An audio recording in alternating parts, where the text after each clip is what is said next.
अस्सलाम वालेकुम साथियों। भाई का क्वेश्चन था बाल गिर रहे हैं, बहुत तेज़ी से गिर रहे हैं, टेंशन है, कुछ परेशानी है, कुछ खुश्की है, कुछ तेल नहीं लगाते, कुछ केयर नहीं करते, तो क्या करें?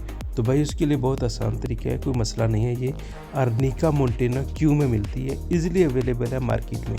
आप इसका नाम देख लें और आखिर में इसका लिंक भी है, आप वहाँ से ये ले लें और फिर देखेंगे मैं बना किस तरह हूँ। पानी के अंदर 20 कतरे अपने मिक्स करने हैं, आधा कप पानी के अंदर ये गिनते जाएँ 1 2 3 4 5। इस तरीके से 20 हो जाएंगे तो इसको 5 सेकंड के लिए रख देना ताकि मिक्स हो जाए। जब अच्छे से मिक्स हो जाएगा तो फिर सिप बाय सिप पिएंगे, एकदम नहीं पी लेना आपने शरबत की तरह, इसको सिप बाय सिप करके पीना है अपने और इसका रिज़ल्ट फिर देखें। बिल्कुल इसी तरीके से आप इसी को तेल के अंदर डाल लें और 20 कतरे तेल के अंदर डालकर आप इसका ऑयल बनाएं, उससे मसाज करें।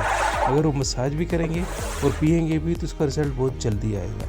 ठीक है, ये मैंने आपको बहुत आसान तरीका बता दी। बिल्कुल यही चीज़ मार्केट में अवेलेबल है 45-45 पाउंड्स की।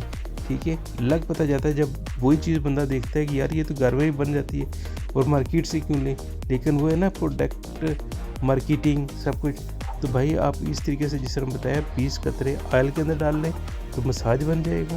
और इसके अलावा भी बहुत काम आती है अर्निको। आप कंसल्टेंट से अपने ज़रूर पूछें।